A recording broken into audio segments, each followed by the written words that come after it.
Hello everyone, welcome to on RH health care simulation centre.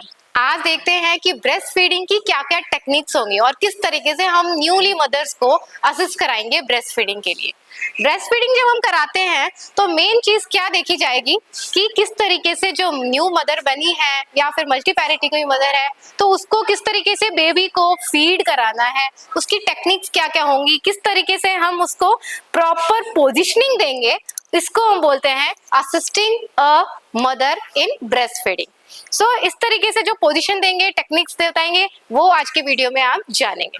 इसमें क्या purpose है इसका करने का, तो फर्स्ट पर्पस अगर हम देखें तो सबसे पहला पर्पस तो यही है कि जो मदर है वो कंफर्टेबल आराम से अपने बेबी को फीड करा सके। इसके लिए डिस्कम्फर्ट ना हो तो हमको क्या करना है, जो कर्टेन्स वगैरह लगा के प्राइवेसी उसकी मेंटेन करके रखनी है। अगर वो इजीली कंफर्टेबल बेबी को फीड कराएगी तो मदर और बेबी, जो दूसरा हमारा पर्पस है, उन मदर और बेबी की बॉन्डिंग बहुत अच्छी होगी। तीसरा पर्पस ये है कि जो बच्चा है वो उसकी जो न्यूट्रिशनल डाइट मिलनी चाहिए उसको वो एडिक्वेटली मिल सकेगा।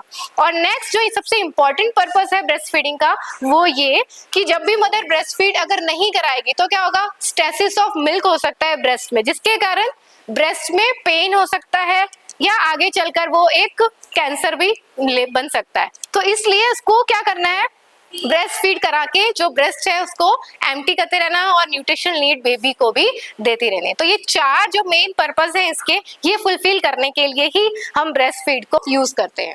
नेक्स्ट हम देखेंगे इक्विपमेंट्स क्या क्या यूज करना है हमको ब्रेस्ट फीडिंग असिस्ट कराने के लिए। सबसे पहले तो हमें एक ट्रे लेनी है और उसमें हमको एक टॉवल लगाना है। नेक्स्ट एक बाथ टॉवल लेंगे। नेक्स्ट वन किडनी ट्रे, एक बोल में ल्यूकवार्म वाटर और सम रैक पीसेस या फिर स्पंज टॉवल हम यूज करने के लिए ले सकते हैं। और साथ में जो लास्ट है वो एक 1 या 2 पिलोज ले सकते हैं। ये हमारे आर्टिकल्स में टू सपोर्ट दी बेबी। किस तरीके से ब्रेस्ट फीड करेंगे तो इसके लिए हमें कहाँ कहाँ पिलो का यूज कर सकते हैं, ये सारे इक्विपमेंट्स जरूरत है। नेक्स्ट हम देखेंगे क्या क्या कॉन्ट्रा इंडिकेशंस है जिसमें ब्रेस्ट फीडिंग जो है वो पॉसिबल नहीं है। तो सबसे पहले हम मैटरनल के कॉम्प्लिकेशंस देखते हैं। मैटरनल में अगर मदर को कोई पर्प्यूरियल इलनेसेस है, जैसे कि पर्प्यूरियम में किसी को साइकोसिस हो जाता है या बहुत ज्यादा परेशान है या फीवर है, तो कोई भी पर्प्यूरियल इलनेस है तो उसमें ब्रेस्ट फीडिंग वो नहीं करा पाएगी।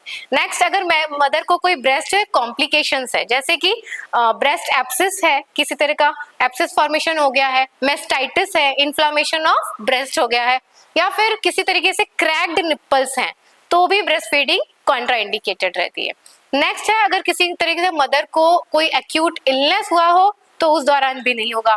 नेक्स्ट अगर हम देखें तो अगर बहुत प्रोलॉन्ग्ड या फिर एग्जॉस्टिव लेबर हुआ है या डिलीवरी बहुत ज्यादा एग्जॉस्टिव है तो उस कंडीशन में भी mother is unable to do breast feed. So these are the maternal contraindication. Now come to the neonatal contraindications, जिसमें सबसे पहला होगा एक्यूट इलनेस ऑफ न्यूनेट। अगर बच्चा जो है किसी तरीके से इल है, बीमार है, कॉन्ट्राइंडिकेशन इज बेबी को अगर बर्थ वेट बहुत ही कम है और वो unable to suck the breast, तो इसीलिए हम उसको फिर दूसरे तरीके से उसको फीड करा सकते हैं। तो ये भी ब्रेस्ट फीडिंग का बेबी में, नियोनेट में कॉन्ट्राइंडिकेटेड है। नेक्स्ट अगर बहुत ज्यादा इंट्राक्रेनियल स्ट्रेस में गया है बेबी तो भी वो सकिंग नहीं कर पाएगा, तो इस तरीके से भी हम देख सकते हैं illness, low birth weight baby या फिर intracranial stress. So these are the contraindication for the maternal and neonates. Now see the techniques of breast feeding. कौन सी टेक्निक्स होती है जिससे हम ब्रेस्ट फीड करा सकते हैं। तो सबसे पहले तो हम मदर को टेक्निक के बताने से पहले ये बताएंगे कि जो किस लिए ब्रेस्ट फीडिंग कराना चाहिए और किस पोजीशन पे उसको कंफर्टेबल रहेगा और प्राइवेसी हम मेंटेन कर रहे हैं। तो इस तरीके से कि देखिए आपको ब्रेस्ट फीड कराना है आपके बेबी के लिए और आपको अलग अलग पोजीशंस के बारे में मैं आपको आज बताऊंगी। इस तरीके से हमको पहले मदर को इंस्ट्रक्ट करना है। आफ्टर दैट क्या करना है, क्लीनिंग द ब्रेस्ट। ब्रेस्ट को क्लीन करने के लिए सबसे पहले क्या करेंगे, एक वॉश क्लॉथ लेंगे उसको और उसको फिर क्या करेंगे, हल्का सा स्क्वीज आउट करेंगे और 1 ब्रेस्ट एट ए टाइम हमको उसको पहले क्लीन करना है। या तो हम रैक पीसेस ले सकते हैं या फिर कोई स्पंज टॉवल ले सकते हैं और इस तरीके से हमको क्लीन करेंगे। ठीक है, हल्के हाथों से क्लीन करना है। देन जो हमारा ड्राई टॉवल है उस ड्राई टॉवल से उसको हमको ड्राई करना है लाइक दिस। तो हल्का सा ल्यूकवार्म वाटर से उसको पहले क्लीन करने के बाद उसको हम ड्राई करेंगे। मगर कभी भी हमें सोप वाटर यूज नहीं करना है बिकॉज ये जो है क्रैक निप्पल कर सकता है या ड्राइनेस कर सकता है, तो इस तरीके से नहीं करना। तो ये सेम प्रोसीजर अब हम दूसरे ब्रेस्ट पे करेंगे, उसके पहले क्लीनिंग करेंगे, वाइप आउट करेंगे एंड देन ड्राई कर देंगे। तो इस तरीके से कोई भी टेक्निक्स करने के पहले सबसे पहले हमें ब्रेस्ट की क्लीनिंग करना जरूरी है, उसका एरियोला जो है उसको क्लीनिंग करना बहुत ज्यादा जरूरी है। आफ्टर दैट सबसे पहले पोजीशन की बात करेंगे तो वो है हमारा side line position. Side line position क्या होता है? नॉर्मली जिस तरीके से हम पेशेंट को करवट लेटाएंगे और बेबी को हम एक पिलो के ऊपर रख सकते हैं ताकि वो ब्रेस्ट की पोजीशन पर आ सके। नाउ यू कैन सी कि जो दोनों का फेस है वो एक दूसरे की तरफ रहेगा और इजीली बेबी जो है वो सक करने में कंफर्टेबल रहेगा। तो एक पिलो जो है मदर के रिब्स के पास हम लगा सकते हैं और इस तरीके से उसको पोजीशन दे सकते हैं। So this is called side line position.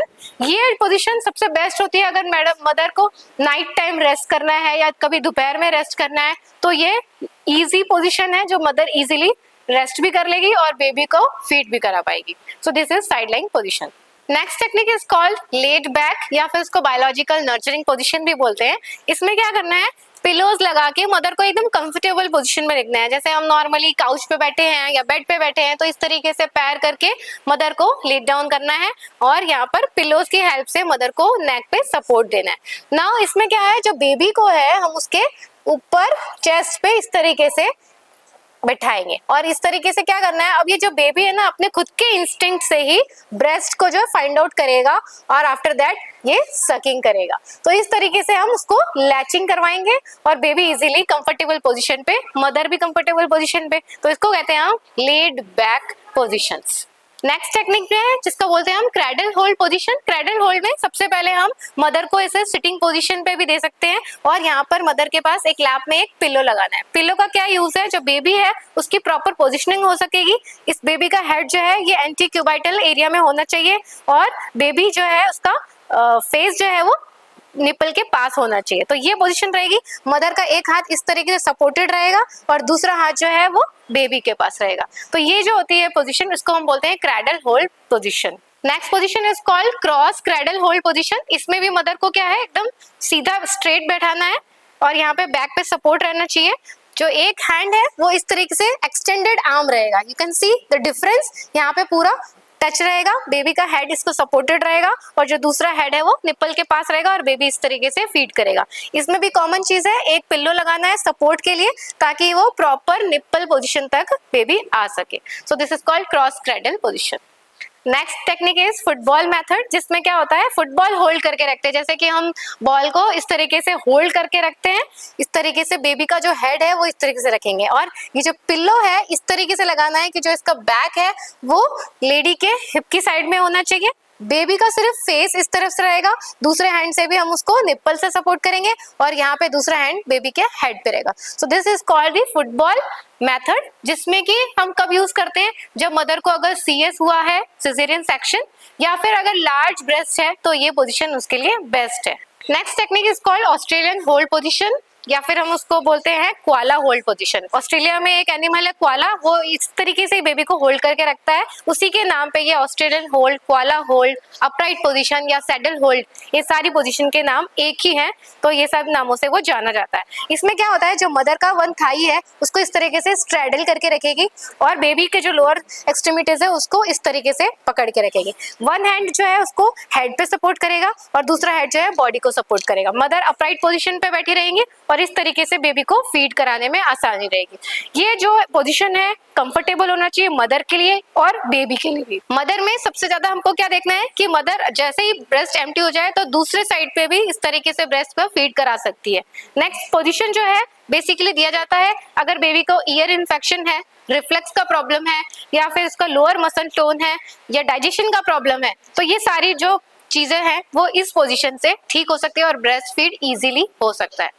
After breast feed क्या करना है, अब बेबी को विड्रॉल करना है। फॉर एग्जांपल कि पूरा एम्प्टी हो गया है ब्रेस्ट, दूसरे ब्रेस्ट से फीड कराना है, तो बेबी जो है इजीली वो सकिंग छोड़ेगा नहीं। तो हमें क्या करना है, जैसे सकिंग कर रहा है तो वन फिंगर लेना है, मदर को अपनी फिंगर लेके फिर हल्का सा उसके इस तरीके से लिप्स के पास लेकर आना है ताकि वो उस चीज को सक करने लगे। जो सकलिंग रिफ्लेक्स है वो ब्रेस्ट से छोड़ के वो मदर की फिंगर इंसर्ट करेंगे तो फिंगर को वो सकिंग स्टार्ट करेगा। तो इस तरीके से विड्रॉ करना है। ऐसा क्यों करना है? क्योंकि अगर हम सडनली इसको विड्रॉ कर लेंगे तो हो सकता है जो मदर के निपल्स है वो क्रैक्ड हो सकते हैं, इंजरी हो सकती है। तो इस वजह से इसको बचाने के लिए इस तरीके से टेक्निक इसको यूज करना है। नाउ उससे फिर हम नेक्स्ट ब्रेस्ट के ऊपर फीड करा सकते हैं। पर बिफोर द नेक्स्ट फीड हमको क्या करना जरूरी है? That is burping. अब बर्पिंग क्या होता है? जैसे बेबी ने सक कर लिया है तो जितना भी बेबी सक करने के बाद क्या वॉमिट कर देता है, तो सबसे पहले क्या करना है? बेबी को इस पोजीशन पे लेकर आना है। यू कैन सी जो बेबी का हेड है वो ऐसे शोल्डर पे रहेगा मदर के और इस तरीके से उसकी पोजीशन रहेगी। Now we have to tap, बहुत जेंटली हमको टैपिंग करनी है इस तरीके से जब तक कि उसको एक हम बर्प ना करवा दे, या हिंदी में बोले तो इस तरीके से थपथपाएंगे जब तक कि उसको एक डकार ना आ जाए। इस तरीके से उसको जैसे ही उसका नॉर्मल डाइजेशन हो जाएगा तो उसके बाद जब वो बर्पिंग हो जाएगी उसके बाद हम चाहें तो बेबी हंग्री है स्टिल तो हम उसको दूसरे ब्रेस्ट से फीड दोबारा कराएंगे।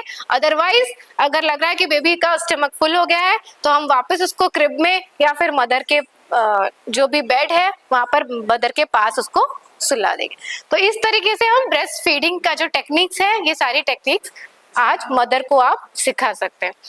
नेक्स्ट जो आज हमने ब्रेस्ट फीडिंग टेक्निक्स पढ़ी तो उस टेक्निक से जो बेबी को पूरा ब्रेस्ट फीड हुआ या नहीं हुआ तो ये जो टेक्निक उसके लिए यूजफुल है कि नहीं, तो इसको असेस करने के लिए एक फ्लो चार्ट बनाया जाता है हॉस्पिटल सेटिंग्स में जिसमें कि 0, 1, 2 का एक स्केल बना रहता है और उसको हम लैच चार्ट बोलते हैं। लैच चार्ट में आपको इस स्क्रीन पे दिखने को मिलेगा L stands for latch, A stands for Audible swallowing, T stands for type of nipple, C stand for comfort and H stands for hold. तो इस फ्लो चार्ट से हम असेस कर सकते हैं कि प्रॉपर टेक्निक्स का यूज करके ब्रेस्ट फीडिंग हुई क्या नहीं।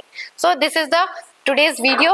आगे भी आपको ऐसे ही वीडियोस मिलते रहेंगे, जुड़े रहिए आप RH हेल्थ के सिमुलेशन सेंटर से और आप विजिट भी कर सकते हैं हमारे सेंटर पे। इसका एड्रेस है गोपालपुरा बाईपास, त्रिवेणी नगर चौराहा, जयपुर, राजस्थान।